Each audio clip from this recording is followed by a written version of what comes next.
क्या करते हैं, मिसलेनियस के 2-4 क्वेश्चन देखने की कोशिश करते हैं, ठीक है।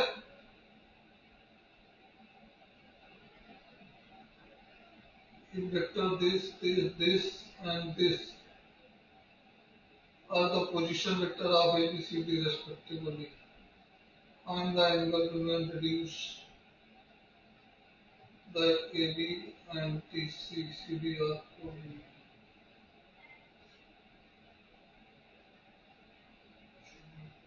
हाँ, ये एग्जाम्पल नंबर 28 बहुत इंपॉर्टेंट है बेटा, इसको ध्यान से देखिएगा, ठीक है। एग्जाम्पल नंबर 28 ये वेरी इंपॉर्टेंट है। क्या क्या गिवन है, vector A plus B, mod A equal to given है, mod A equal to 3, mod B equal to 4, mod C equal to कितना गिवन है बेटे 5। हमको क्या करना है, and each are the perpendicular vector A, B, C are the 3 vectors such that modulus this much and each are mutually perpendicular. Each are mutually perpendicular का मतलब A dot B equals to 0 equals to B dot C equals to 0 equals to C dot A equals to 0, ठीक है। 0 आगे लिखिए या पीछे क्यों लिखिए, एक बार लिख लीजिए। और इसका रीजन क्या है, because A perpendicular B perpendicular C, ये तीनों क्या है, म्यूचुअली परपेंडिकुलर है। तो हमको बताना है mod A plus B plus C equal to क्या आएगा, व्हाट विल बी क्वेश्चन, ठीक है। तो इसमें देखिए बेटा कैसे करते हैं, हमने जो बताया था कि मॉड A का स्क्वायर इक्वल टू वेक्टर ए का स्क्वायर, यही आइडेंटिटी यूज होगी। ये मोस्ट पावरफुल फार्मूला है वेक्टर का, ये बहुत जगह पे यूज होता रहता है, ठीक है। और इसके साथ हम यूज करेंगे ए प्लस बी प्लस सी का होल स्क्वायर इक्वल टू क्या आ जाएगा, ए square plus B square plus सी स्क्वायर, बता चुके हैं कई बार इसको, plus 2ab plus bc plus ca, ठीक है। तो इसका यूज कर लेंगे, इधर वेक्टर लगा दो। तो चलिए हम इसको स्टार्ट करते हैं सॉल्व करना, यहां से स्टार्ट करते हैं। तो लेट करते हैं, लेट ये क्या होगा, लेट क्या करना है, होता ही वी नो दैट करके लिखो, लेट नहीं, इसको वी नो दैट करके लिखो, इसको लिखो वी नो दैट, ये फैक्ट है बेटा, we know that mod a plus B plus C whole square equal to vector A plus vector b plus vector c whole square, इतना लिख सकते हैं बेटे। अब इसका एक्सपेंशन लिखेंगे राइट साइड का, तो ये क्या है, वेक्टर ए का स्क्वायर प्लस वेक्टर बी का स्क्वायर प्लस वेक्टर सी का square plus twice of vector A B plus B C plus C A. बेटा हमने ऊपर कंडीशन लिख दी है, A B dot B C dot C A तीनों की वैल्यू क्या है, 0 है, क्योंकि ये तीनों क्या है, परपेंडिकुलर है। तो हम क्या लिख पाएंगे, vector A plus B plus C whole square equal to vector A square को क्या लिखेंगे, mod A square plus mod B square plus mod C square plus 2 into 0, क्योंकि सारे का सम क्या आएगा, तीनों टर्म की वैल्यू 0 है, इसलिए उनका सम भी 0 आएगा, ठीक है। समझ में आया बेटे। अब क्या आएगा next, mod A mod B mod सी, कितना है मॉडुलस 3 4 5, सो 3 स्क्वायर 9 4 स्क्वायर 16, 5 स्क्वायर 25, तो ये कितना आ जाएगा 50 आ जाएगा। और इसको जब रूट से बाहर निकालेंगे तो कितना आएगा, mod a plus mod b plus mod c equals to 5√2 आ जाएगा। समझ में आया कि नहीं आया बेटे?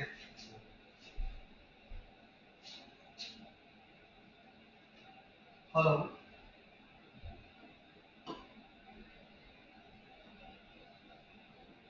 क्लियर है? चलो, तो ये हमने ये फार्मूला जो है इसके लिए बहुत एम्फसाइज किया है, तो ये बहुत मोस्ट इंपॉर्टेंट क्वेश्चन है, ठीक है। नेक्स्ट एग्जांपल नंबर 29, हमने 28 किया, 29 किया, शायद हमने 28 किया है, हाँ। एग्जांपल 29 उसी तरीके का है, ठीक है। क्या है? उसी तरीके का है। एग्जांपल 29 बन जाएगा। बुक में दूसरे तरीके से किया है बेटा, तो बुक का तरीका फॉलो मत करो, हमारा तरीका ज्यादा इजियर है देन बुक, ठीक है। करने को आप कर सकते हो, हम डिनाई नहीं करेंगे, लेकिन मेरा जो ये a प्लस बी प्लस सी का होल स्क्वायर की आइडेंटिटी है, ये ज्यादा कंपैसिबल है एंड कन्वीनियंट है। ये 29 कर पाओगे हमारे तरीके से कि मैं करके दिखाऊं? हेलो,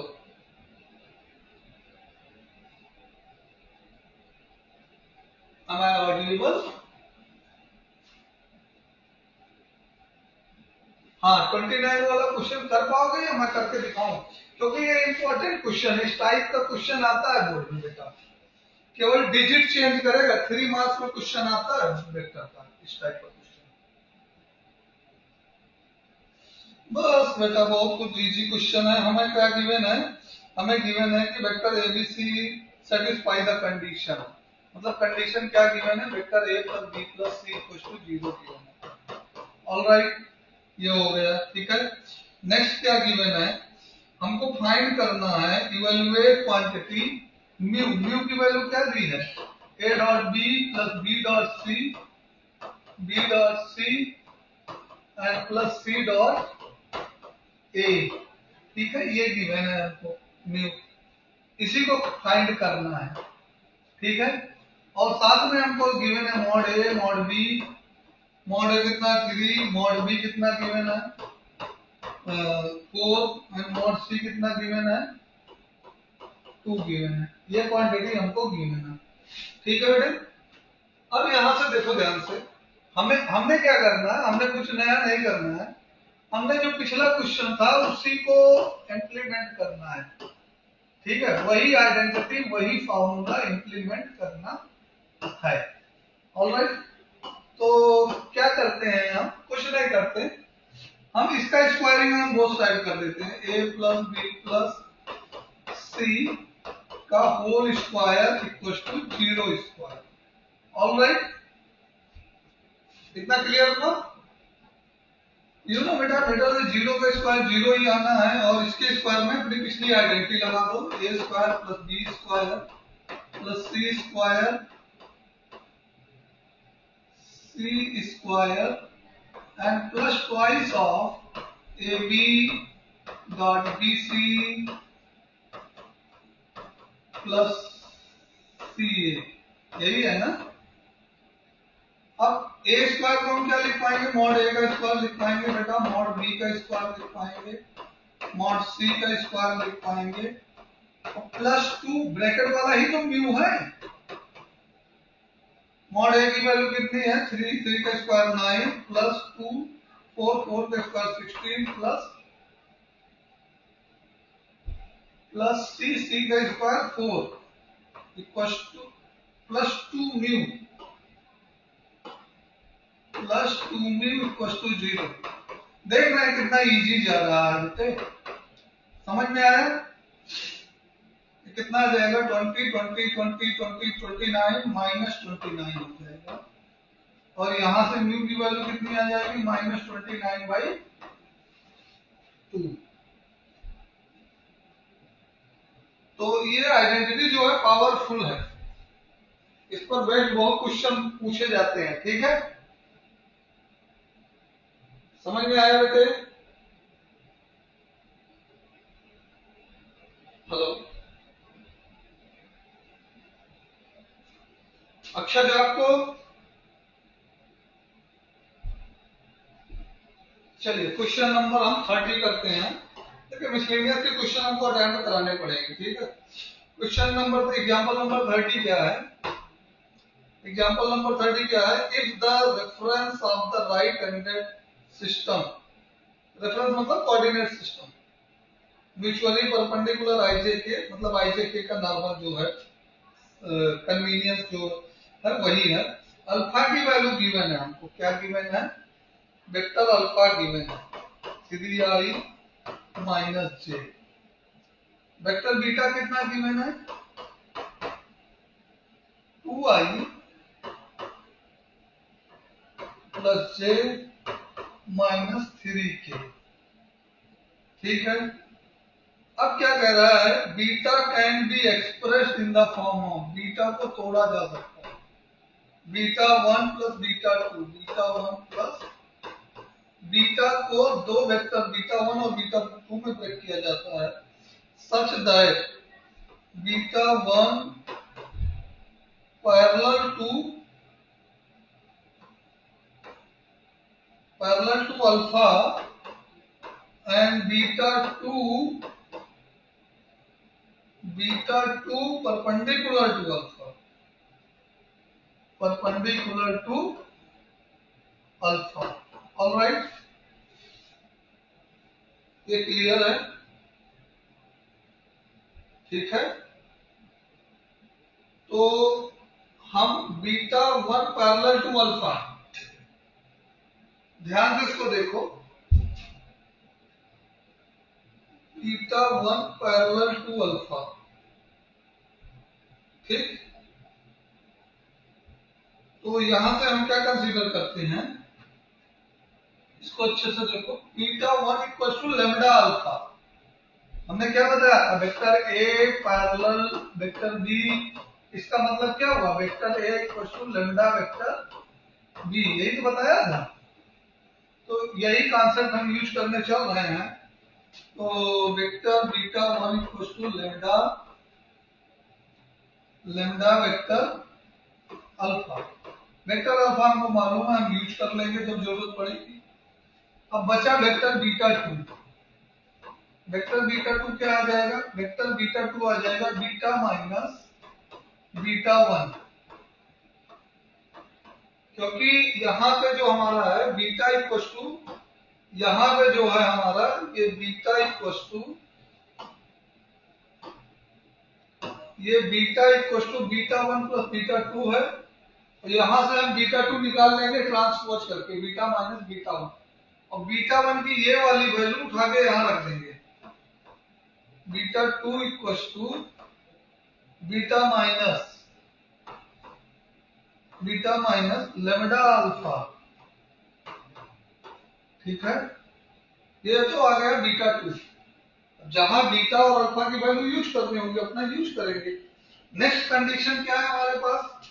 बीटा 2 परपेंडिकुलर अल्फा है, यहां से देखो, डॉट अल्फा इक्वल टू 0, मतलब बीटा 2 की वैल्यू हम उठा करके यहां पुट कर दें तो हमको क्या मिलने वाला है?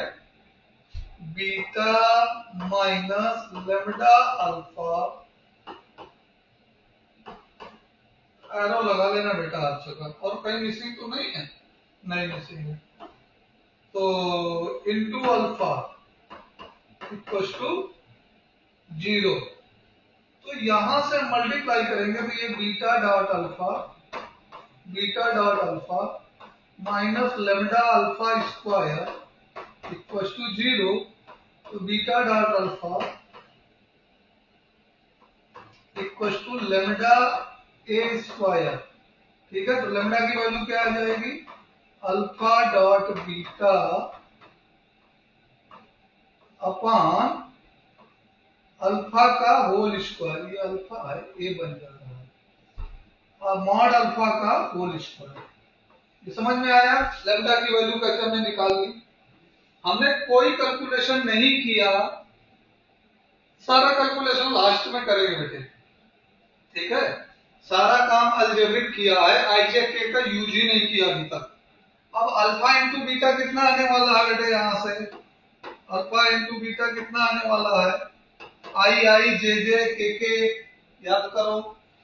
तो 3 टू जा 6 माइनस 1 एंड यहां जीरो के डाल लो बेटे, के नहीं है तो 3 टू जा 6 माइनस 1 और माइनस 0 मतलब कि 5 आने वाला है। क्या आने वाला है? अल्फा इंटू बीटा 5 आने वाला है। और मॉड अल्फा कितना आने वाला है?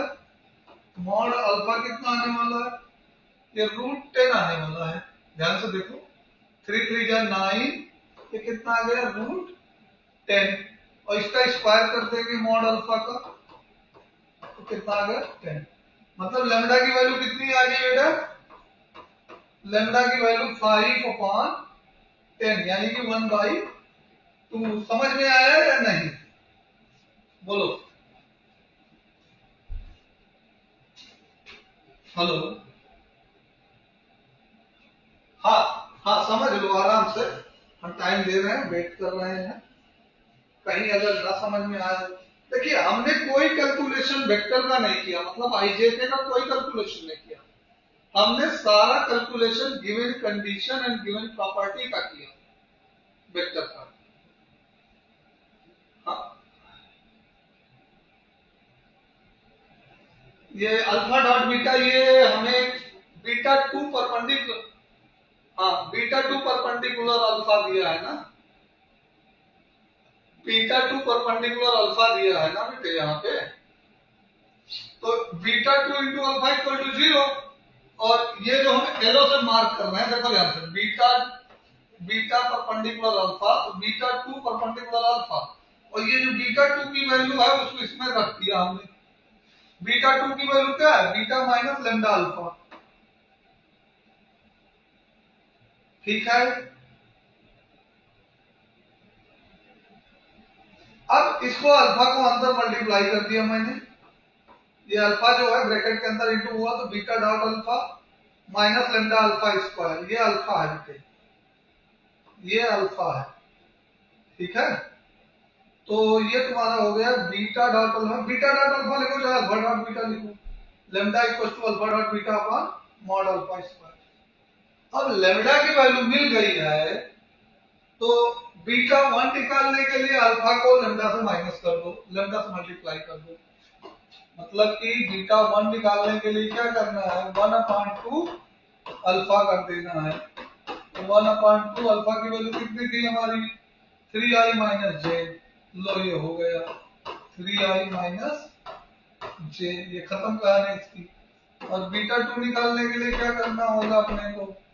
बीटा 2 निकालने के लिए यहां देखेंगे बीटा माइनस लैम्डा आई, तो बीटा माइनस लैम्डा आई, बीटा बीटा कितना है हमारे पास? बीटा है 2 1 माइनस 3, 2 1 एंड माइनस 3, ठीक है? और माइनस 1/2 3i माइनस जे। अब इसको सिंप्लीफाई कर देंगे, तो 3/2 माइनस 2 1/2 आई बचेगा, and J minus minus plus यानी 3/2 जे हो जाएगा, एंड माइनस 3k। ये किसकी वैल्यू हो जाएगी? बीटा 2 की हो जाएगी बेटे। देख लो, बीटा 2 भी निकाल दिए हैं हम, और बीटा 1 भी निकाल दिए हैं। समझ में आया?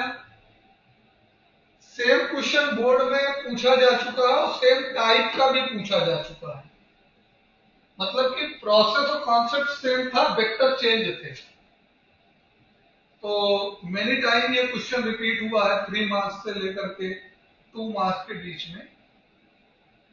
तो क्वेश्चन इंपॉर्टेंट है, कॉन्सेप्ट को समझ लो, ठीक है? कोई दिक्कत हो तो पूछ लो, या फिर बाद में फिर पूछ लेना, ठीक है?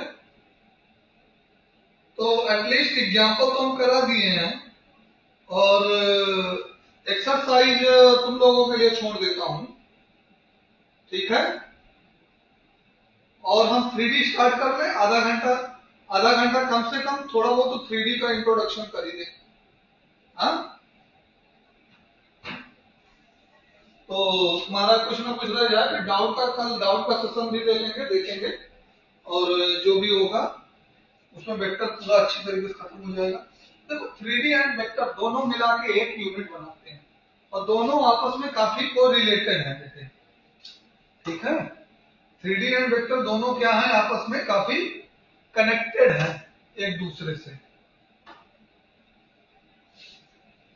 ओके, तो कोई दिक्कत नहीं होनी चाहिए। वेक्टर हमने पढ़ लिया है, वेक्टर का बखूबी यूज करेंगे, स्पेशली डॉट प्रोडक्ट और क्रॉस प्रोडक्ट का, डायरेक्शन रेशियो और डायरेक्शन कोसाइन का अच्छे से यूज करेंगे, ठीक है। तो 3D मतलब रूम का स्पेस, ठीक है, स्पेस में, ठीक है। तो अक्षर तो ज्यादा बढ़िया समझ पाएंगे क्योंकि साइंस के स्टूडेंट हैं, मैं फिजिक्स में भी पढ़े हैं वेक्टर को। तो 3D को अच्छे से समझिए, ध्यान से देखिए। 3D में हमको जो स्टडी करना है वो दो चीज स्टडी करनी है। पहला है लाइन और दूसरा है प्लेन। दूसरा क्या है, प्लेन। चैप्टर का माइंड मैप समझिए क्या क्या है, क्या क्या स्टडी करना है हमको। पहला है लाइन, दूसरा है प्लेन। ओके, हेलो, हाँ। तो पहला लाइन स्टडी करना, दूसरा प्लेन, दो ही चीज स्टडी करना। अब इनके दोनों के सब टॉपिक और इन दोनों को कैसे स्टडी करना है, ध्यान दो। इन दोनों को स्टडी करना है, लाइन और प्लेन की हर चीज को वेक्टर फॉर्म में स्टडी करना है। किस फॉर्म में स्टडी करना है, वेक्टर फॉर्म में, और कार्टेशियन फॉर्म में स्टडी करना है। कौन से फॉर्म में स्टडी करना है, कार्टेशियन फॉर्म में, ठीक है। क्या क्या स्टडी करना है हमको, कार्टेशियन का मतलब होता है बेटा कि हम एक्स वाई जेड के फॉर्म में स्टडी करें, ठीक। वेक्टर का फॉर्म मतलब vector A, vector B, vector N, vector R, इन सब फॉर्म में स्टडी करें। बात समझ में आ रही है हमारी, ठीक है। दोनों को दोनों फॉर्म में पढ़ना है, ठीक है। इसका मतलब कि 3D में वेक्टर का कहीं ना कहीं डीप कनेक्शन है। तो हमारे दो पॉइंट याद रखो, नोट करके लिख लो, हम डिक्टेट कर रहे हैं। Line and plane always recognise by a vector. ध्यान से सुनो, line and plane always recognise by a vector. Line और प्लेन जो है हमेशा किसके द्वारा पहचाने जाते हैं, एक वेक्टर के द्वारा पहचाने जाते हैं, जिनको हम डायरेक्शन वेक्टर लाइन के लिए कहते हैं। क्या कहते हैं, लाइन के लिए डायरेक्शन वेक्टर, डायरेक्शन वेक्टर। और प्लेन के लिए क्या कहते हैं, नॉर्मल वेक्टर कहते हैं। क्या कहते हैं, नॉर्मल वेक्टर। तो लाइन और प्लेन को हम किससे रिकॉग्नाइज करेंगे बेटे,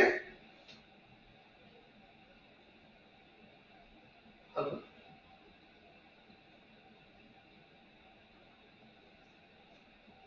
बेटे लाइन और प्लेन को हम एक वेक्टर के द्वारा पहचानेंगे। और वो वेक्टर है, लाइन के केस में क्या नाम है उस वेक्टर का, डायरेक्शन वेक्टर। और प्लेन के केस में क्या है वेक्टर का नाम, नॉर्मल वेक्टर। अगर आपको कैमरा दिख रहा हो तो जैसे ये प्लेन है, ये प्लेन है, तो इस प्लेन में परपेंडिकुलर जो आएगा, नॉर्मल वर्ड का मतलब क्या होता है बेटा? नॉर्मल वर्ड हम कई बार पढ़ चुके हैं। नॉर्मल का मतलब क्या होता है? परपेंडिकुलर होता है। तो इस प्लेन पे देखो, हमारा प्लेन, इस प्लेन पे जो परपेंडिकुलर होगा वही हमारा नॉर्मल वेक्टर है। तो ये वाला प्लेन इस वेक्टर द्वारा पहचाना जाएगा जो इस पे परपेंडिकुलर है। तो कहीं भी इसको मूव कराओ, ये पूरे प्लेन पे हमेशा परपेंडिकुलर ही रहना है। समझ में आया कि नहीं आया? What is normal vector? Clear है?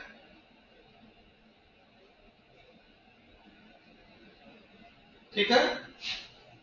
और डायरेक्शन वेक्टर क्या है? डायरेक्शन वेक्टर देखो, अगर हम इस प्लेन पर एक लाइन खींच दें और इसी लाइन में, ये हमारा जो ब्लू पेन है, एक लाइन मान लो, इसको एज्यूम कर लो, और इसी लाइन में एक एरो लगा दें, तो एरो की डायरेक्शन में जो वेक्टर होगा वो क्या कहलाएगा? डायरेक्शन वेक्टर कहलाएगा।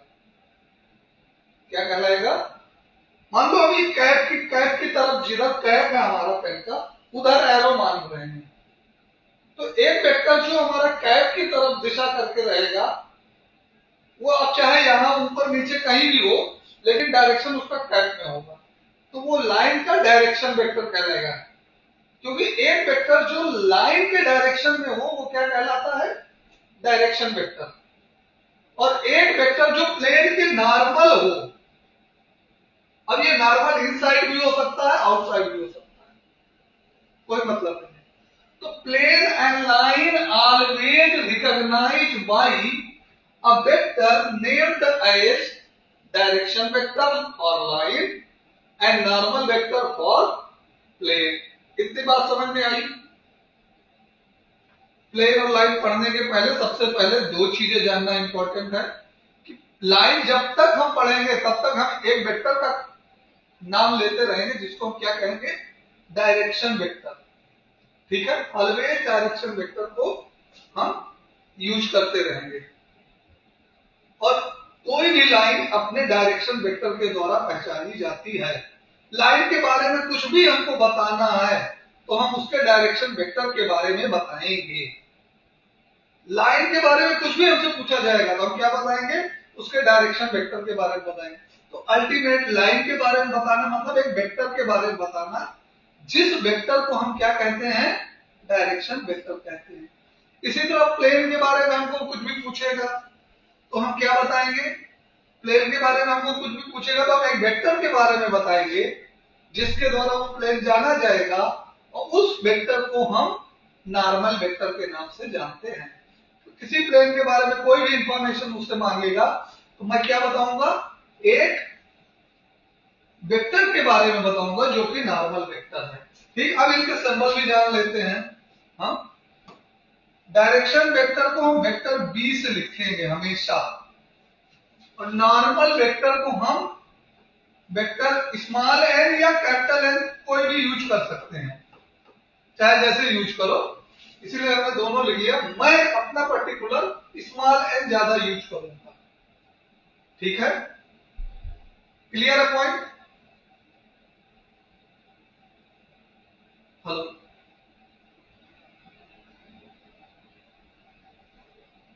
तो अब हमें यहां से पहले तो लाइन के बारे में 4-5 आर्टिकल है उनको पढ़ना है, फिर प्लेन के बारे में भी 4-5 आर्टिकल हैं उनको भी पढ़ना है, और फिर प्लेन और लाइन के कनेक्टेड 2 या 3 आर्टिकल हैं उनको पढ़ना है। ठीक है? तो चलिए हम देखते हैं लाइन के क्या क्या है।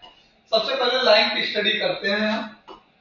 तो लाइन पढ़ने चल रहे हैं।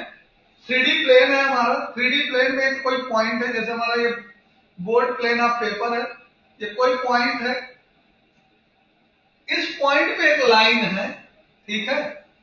इस पॉइंट से होके जाने वाली एक लाइन है, और डायरेक्शन है उसका बी, और इस पॉइंट पे इस लाइन पे एक वेरिएबल पॉइंट है, इसको हम कहीं भी ले सकते हैं, इसको आर से लिखते हैं, और ये फिक्स पॉइंट को हम ए से लिखते हैं। ठीक है? ये प्लेन है, प्लेन में एक लाइन है, लाइन को हम एल से लिखेंगे। तो तो लाइन की वेक्टर इक्वेशन को कैसे लिखेंगे? Vector r equal to vector A plus lambda vector b. ठीक है, ए क्या है? ए हमारा फिक्स्ड पॉइंट है, x1 y1 z1। बी क्या है? एक डायरेक्शन वेक्टर है इस लाइन का, लाइन एल है, लाइन एल है, इसका डायरेक्शन वेक्टर है जिसके डीआरएस एबीसी है, जो वेक्टर चैप्टर में हम पढ़े थे एबीसी, वही डीआरएस है। और आर एक वेरिएबल है, इसलिए इसको वेरिएबल एक्स वाई जेड के नाम से लेंगे। ठीक है, ये पूरी लाइन में कहीं भी वेरी कर सकता है। तो यहां से ध्यान से देखो, आर को हम कैसे लिखेंगे? आर को लिखेंगे एक्स आई प्लस वाई जे और प्लस जेड के, ये आर हो गया। इसके बाद वेक्टर ए को कैसे लिखेंगे? वेक्टर ए को लिखेंगे x1 आई प्लस y1 जे प्लस z1 के। ऑलराइट, और वेक्टर बी डायरेक्शन वेक्टर को कैसे लिखेंगे? डायरेक्शन वेक्टर को हम लिखेंगे ए i plus B j plus सी के। लाइन की पूरी कैरेक्टरिस्टिक्स यही डायरेक्शन वेक्टर बताएगी। ये डायरेक्शन वेक्टर है, कौन सा वेक्टर है? Direction vector. ये फिक्स्ड पॉइंट जिससे लाइन पास हो रही है, ये क्या है? Fixed point through which line passes, through which line passes, line passes। Okay, एक ऐसा फिक्स पॉइंट जिससे लाइन पास करे। और ये क्या है? Variable point on line, variable point on line. तो vector equation of line clear हो गई, आई होप। क्या होती है? R equal to, sorry, vector r equal to vector A plus vector lambda b. Vector a क्या है? बोल के बताओ हमको, what is vector a? Hello, am I audible? So what is vector A? I want to know. Vector a क्या है? Vector r equal to vector A plus lambda vector b में vector a को किस नाम से जानते हैं?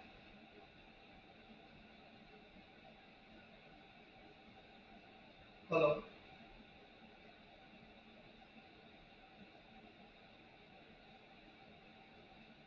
कोई प्रॉब्लम है समझने में?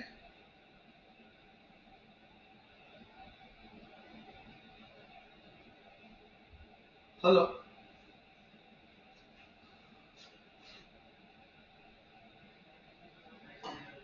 चलिए हम प्रोसीड करते हैं। कोई दिक्कत तो नहीं है सुनने में? ऑडिएबल?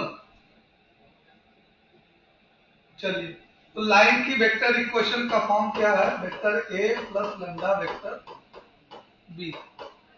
ओके, अब ए की वैल्यू हमने क्या लेट की है? ए की वैल्यू लेट की है x1 आई प्लस y1 जे प्लस z1 के। और बी की वैल्यू क्या ली है हमने? ए i plus B j plus सी के। डायरेक्शन वेक्टर हो गया, ये फिक्स पॉइंट वेक्टर हो गया। और आर को हमने क्या लिया था? आर को हमने लिया था variable vector x i plus y j plus z के। ठीक है, तो यहां से अल्टीमेटली हम क्या करने वाले हैं? हम सबकी वैल्यू पुट करने वाले हैं और इसको कार्टेशियन वेक्टर फॉर्म से कार्टेशियन फॉर्म में लाने के लिए कोशिश करते हैं। तो ये आएगा x i plus y j plus z k equal to x1 plus lambda a i plus y1 plus lambda b j plus z1 plus lambda c k. अब लेफ्ट हैंड राइट हैंड दोनों तरफ vector quantity है और दो vector तब equal होते हैं जब उनके करस्पॉन्डिंग स्केलर कंपोनेंट कह लो या वेक्टर कंपोनेंट कह लो इक्वल हो। ठीक है, तो यहां से हम निकाल पाएंगे x equal to x1 plus lambda a, या यूं कह लो lambda a equal to x1 x minus x1, या lambda equal to x minus x1 upon a. ठीक है, hello, am I audible? Class is going smooth, चीजें समझ में आ रही हैं सबको? होप दैट, ठीक है। चलो, सिमिलरली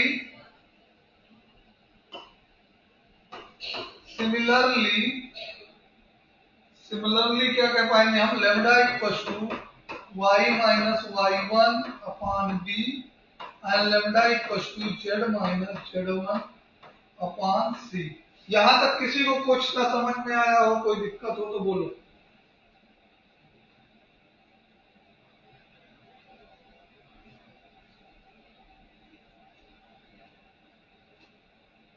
किसी को कोई दिक्कत तो नहीं है यहां तक? No doubt. तो बस अब तीनों वैल्यू लेमडा की, तीनों वैल्यू ही लेमडा की है, तो इनको एक साथ लिखना है।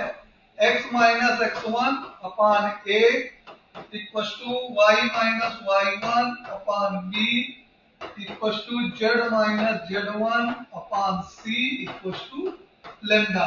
ये Cartesian form of vector, Cartesian form of equation of line है। This Cartesian form of equation of line, और r equal to vector a plus lambda vector b, ये क्या है, vector form of equation of line है। ठीक है, x1 y1 z1 fix point a के coordinate हैं, a b c direction vector, b के DRS हैं, क्या है, direction ratio. Direction ratio vector b के स्केलर कंपोनेंट, वेक्टर b के कोऑर्डिनेट, कुछ भी कह लो, ठीक है, बट उनका एक्चुअल नेम डायरेक्शन रेशियोज ही है। ठीक है, कन्वीनियंस के लिए हम कुछ भी बोल सकते हैं। तो ये दो चीजें हो गई। अब हम इस पर बेस्ड क्वेश्चन करेंगे।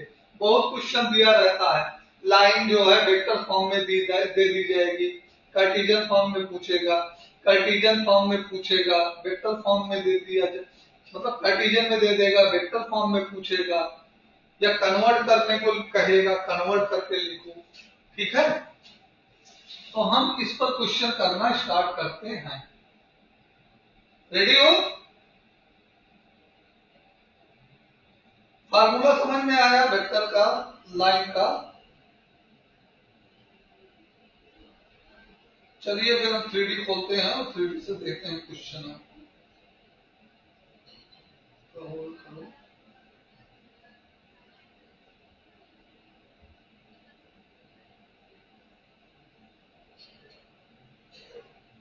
हाँ, दो चीजें और जान लो।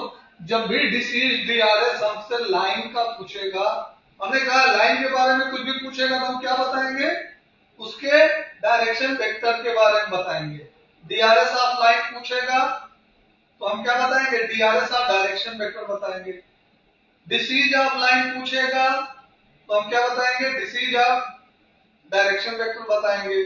जो कुछ भी लाइन के बारे में पूछेगा हम किसको बताएंगे, वेक्टर बी का ही बताना है। लाइन मतलब एक vector,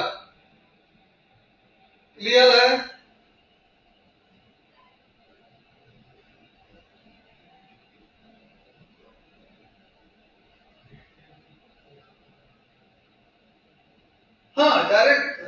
direction cosine of access, देखो ध्यान से, डायरेक्शन कोसाइन ऑफ एक्सेस, ये याद रखो, डायरेक्शन कोसाइन ऑफ एक्सेस। तो एक्स एक्सिस का डायरेक्शन कोसाइन क्या होगा? एक्स एक्सिस का, एक्स एक्सिस खुद से कितना एंगल बनाएगी?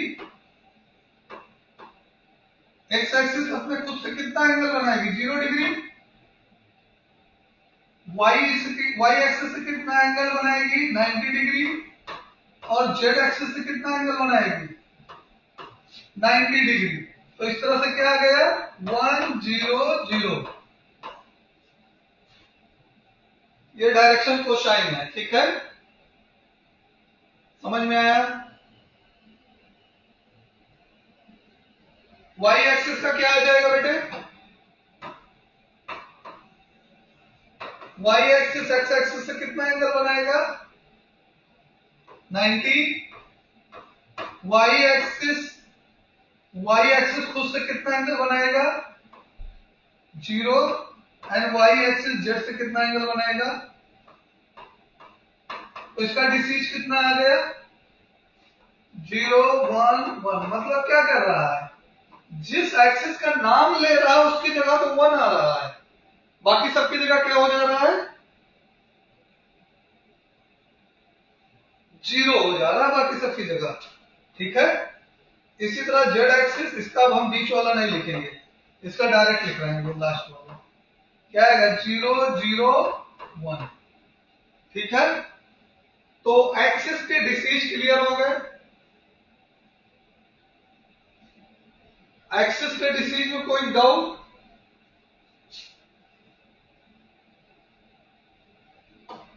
ठीक है। अब एक्सिस के डीआरएस भी देख लो।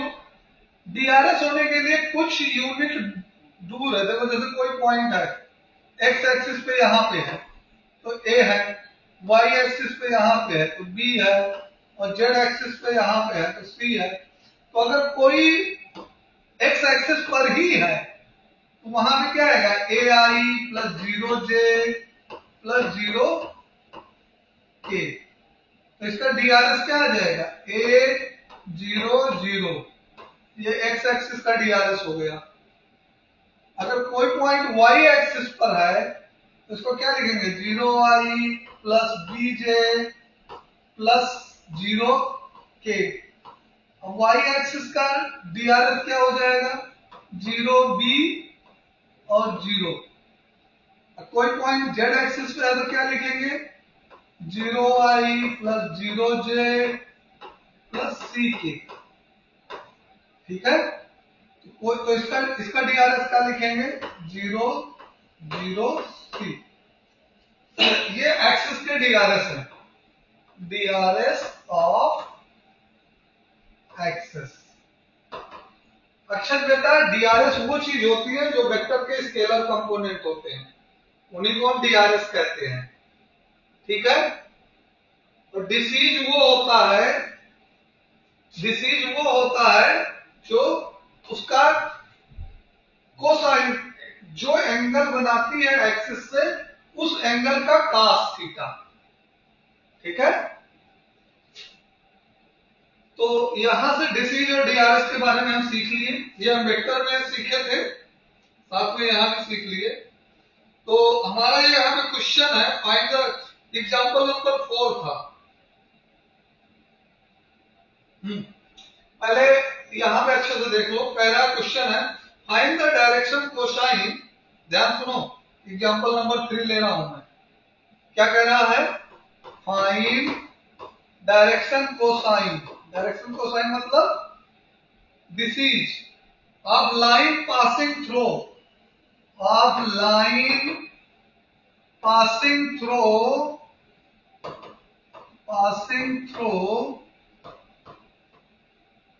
पॉइंट्स। कौन कौन से पॉइंट है? -2 4 -5 एंड 1 2 3, ठीक है। अच्छा चलो बेटा, इसको समझो कि इसका मतलब क्या है। हमने कहा था इसका मतलब पहले समझे। ये पॉइंट ए है, ये पॉइंट बी है, ठीक है। इन दोनों से होके जाने वाली एक लाइन बना दो बेटे। हमने कहा बना दिया सर, ठीक है। अब बेटे कह रहा है कि इसको एक डायरेक्शन भी दे दो। लाइन की अपनी डायरेक्शन भी होती है ना, जिधर को मर्जी उधर को दे दो, चाहे ए से बी को दे दो, चाहे बी से ए को दे दो।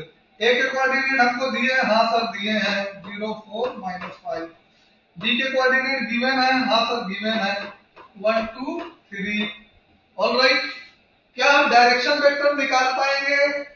यस सर, डायरेक्शन के लिए एरो लगा दिए हैं, इसका मतलब वेक्टर ए भी निकालना पड़ेगा सर। ठीक है बेटे, समझ में आ रहा है? और वेक्टर ए भी निकालना सर ने सिखा दिया था हमको बहुत पहले। 2 पॉइंट के पोजीशन वेक्टर दिए तो 1 - -2 यानी कि 3i, 2 -4 -2j एंड 3 -+5 8k। समझ में आया बेटे? डायरेक्शन वेक्टर समझ में आया? अब इस बार जब तक यस या नो नहीं बोलोगे तब तक आगे नहीं बढ़ेंगे, क्योंकि ये क्रूशियल पॉइंट है। आपको अक्षत बेटा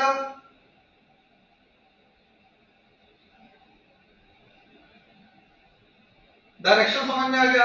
अब हमसे क्या पूछा है? हमसे तो डिसीज ऑफ लाइन पूछा है। क्या पूछा है बेटे? Disease of line.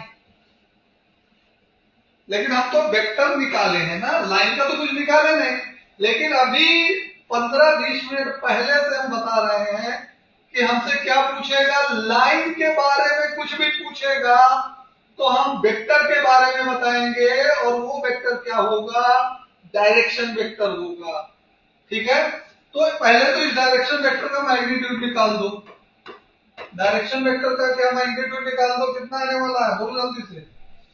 8 8 जा 64, 64 प्लस 4 68, 68 एंड 9 68 एंड 9 कितना आ रहा है? जल्दी बताओ कैलकुलेशन करके। 68 2 77 आएगा? यस और नो? चलो, अब क्या? अब हमसे डिसीज एल एम एन पूछा गया है।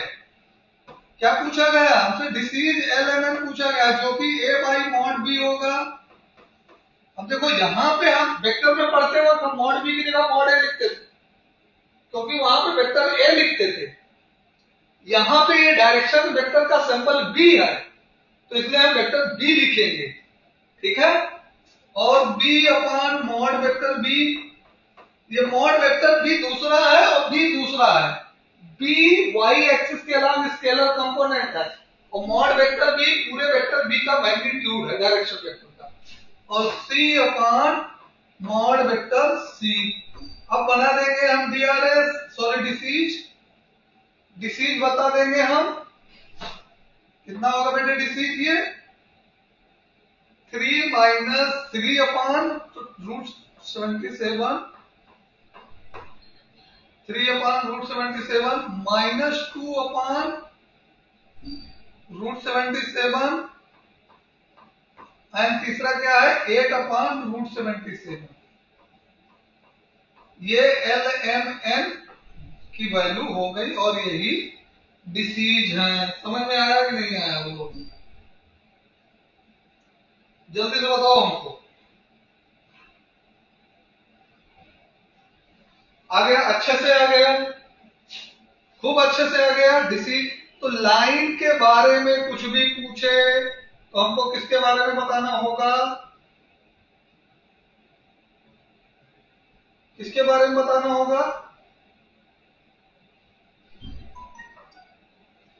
सी बाई वेक्टर बी है, वो बाई मिस्टेक लिखो जाते हैं,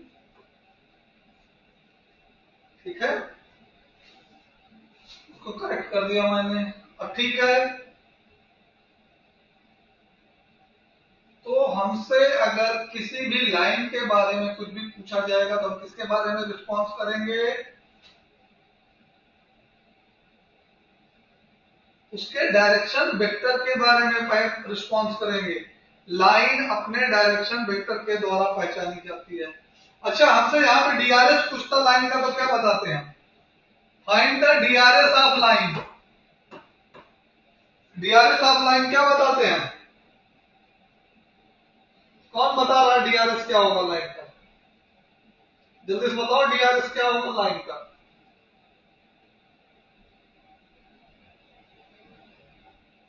हेलो,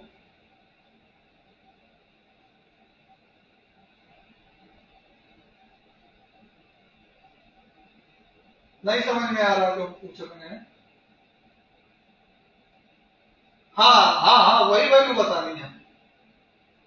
3 - 2 है 8, वही वैल्यू है डीआरएस। 3 - 2 एंड 8। समझ में आया? अक्षर डीआरएस कहां से आएंगे? एबीसी से आएंगे, डायरेक्शन वेक्टर के। ए क्या है? ये है 3, और बी क्या है? -2, और सी क्या है? इसी तरह अगर कभी जब हम प्लेन पूछेंगे, प्लेन के डीआरएस पूछेगा तो नॉर्मल वेक्टर का बताना होगा, जैसे लाइन के लिए हम डायरेक्शन वेक्टर का बताते हैं। क्लियर हुआ ये पॉइंट? चलो एक क्वेश्चन और ले लेते हैं, लेके देखते हैं कैसे आएगा हमारा। एक क्वेश्चन और करते हैं, 1-2 क्वेश्चन। एक्सेस हो गया। हाँ, कह रहा है एक लाइन है जो कि एक्सिस से एंगल दिया है। अल्फा बीटा गामा गिवन है बेटे, अल्फा बीटा गामा। अल्फा किसका एंगल है? एक्स एक्सिस का है। बीटा किसका है? वाई एक्सिस का। गामा किसका है? जेड एक्सिस का। कितना गिवन है? 90, 135, 90, 135 एंड 45। क्या बताना है हमको? Find the disease, means LMN बताना है। एलएमएन जल्दी जल्दी बोलो फटाफट, कितना कितना आंसर लिखूं मैं? ट्रिग्नोमेट्री सबको आती है, hope that you everybody are good student. cos 90, cos alpha यानी cos 90, फटाफट बोलो। 0। cos 135, cos बीटा यानी cos 135, 135 सेकंड क्वाड्रेंट में है। -1/√2, वेल डन बेटे, well done. And cos 45, 45 first quadrant है, 1/√2 हो गया आंसर। कितना टाइम लेता है 3D? 3D and vector is very easy. हम सारी चीज वेक्टर और 3D मिक्स करके पढ़ते हैं। मैजिक है पूरा, लोग इससे झूलते रहते हैं, पता नहीं क्यों। समझ में आ गया? आया? अच्छा समझ में। LMN cos alpha cos beta cos gamma होते हैं। cos alpha cos beta and cos gamma होते हैं बेटे, ठीक है। और ये अल्फा है, ये बीटा है, और ये गामा है, ठीक है। एक ही चीज को इतनी बार बता दे रहा हूं कि आपको और भी क्वेश्चन आते तक में कितनी बार होंगे। ये समझ में आ गया पहला क्वेश्चन? दूसरा क्वेश्चन है, ध्यान से सुनो। सेकंड क्वेश्चन क्या कह रहा है? Find the direction cosine of a line making equal angle with coordinate axes. क्या गिवन है बेटे? इक्वल एंगल दिया है तीनों एक्सिस से। क्या दिया है बेटे? तीनों एक्सिस से क्या गिवन है? Equal angle. इसका मतलब क्या है? cos alpha equal to cos beta equal to cos gamma हो जाएगा। होगा कि नहीं होगा? यस और नो? बोलो फटाफट। यस सर होगा, ठीक है। अब इसका मतलब क्या है? L equal to m equal to n, ये भी होगा, ठीक है, क्योंकि cos alpha beta cos alpha L है, cos बीटा एम है, cos गामा एन है। हमने एक फार्मूला पढ़ा था, L square plus m square plus n square equal to 1। Vector पढ़ते वक्त हमने ये फार्मूला पढ़ा है, ठीक है। डिसीज के स्क्वायर का सम 1 होता है, मतलब कि एल स्क्वायर प्लस टी क्यों लिखा रहा है? L square plus L square. Parameter differentiation नहीं पढ़ रहे हैं भाई, जो बार बार टी लिखवा रहे हैं। ये 3l स्क्वायर आ गया इक्वल टू 1, तो एल स्क्वायर कितना आ जाएगा बेटे? ये फार्मूला होता है, वेक्टर पढ़ाते वक्त हमने पढ़ाया था। एल की वैल्यू क्या बताई थी हमने, a upon mod b, m की value b upon, sorry arrow तो लग रहा है, बी अपान मॉड बी, और एन की value c upon mod b. ठीक है, l plus m plus n तीनों का स्क्वायर करके ऐड करो, तो a square upon mod B square plus B square upon mod B square plus n square c square upon mod C square. ठीक है, और ये क्या दे देगा हमको, ये दे देगा a square plus B square plus C square upon mod B square. Mod b की वैल्यू क्या होती है, मॉड बी की वैल्यू होती है बेटे under root a square plus B square plus C square. समझ में आया, तो यहां से मॉड बी का होल स्क्वायर क्या आ जाएगा, ए square plus B square plus सी स्क्वायर, ये आ जाएगा। ठीक है, तो तुम्हारा l square plus m square plus n square क्या हो जाएगा, l square plus m square plus n square. Mod b का स्क्वायर न्यूमरेटर हो गया, डिनोमिनेटर भी मॉड बी का स्क्वायर, तो दोनों करके 1 हो गया। समझ में आया कि नहीं, कैसे आया। अच्छा आ गया, तो अब बताओ एल की वैल्यू कितनी आने वाली है, 1/√3, लेकिन प्लस माइनस लगाना मत भूलो इस बार। ठीक है, तो प्लस माइनस इसका क्या आ जाएगा, disease plus minus 1/√3। Answer sheet में चेक करो प्लस माइनस दिया कि केवल प्लस में दिया, वैसे देना चाहिए प्लस माइनस। और ये बहुत इंपॉर्टेंट है, इक्वल एंगल बनाने वाला। ठीक है, इस पर बेस्ड कई क्वेश्चन आएंगे, बहुत इंपॉर्टेंट है, इसको याद कर लेना और खूब अच्छे से समझ लेना। इक्वल डिसीज हो, इक्वल एंगल हो, इक्वल डायरेक्शन हो, इक्वल डायरेक्शन कोसाइन हो, ठीक है, इक्वल डीआरएस हो, इस सब में वैल्यू 1 अपान प्लस माइनस √3 आता है। आंसर शीट में क्या गिवन है बेटे,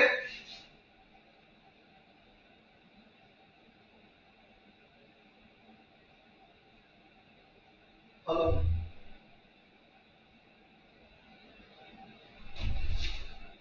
प्लस माइनस गिवन है,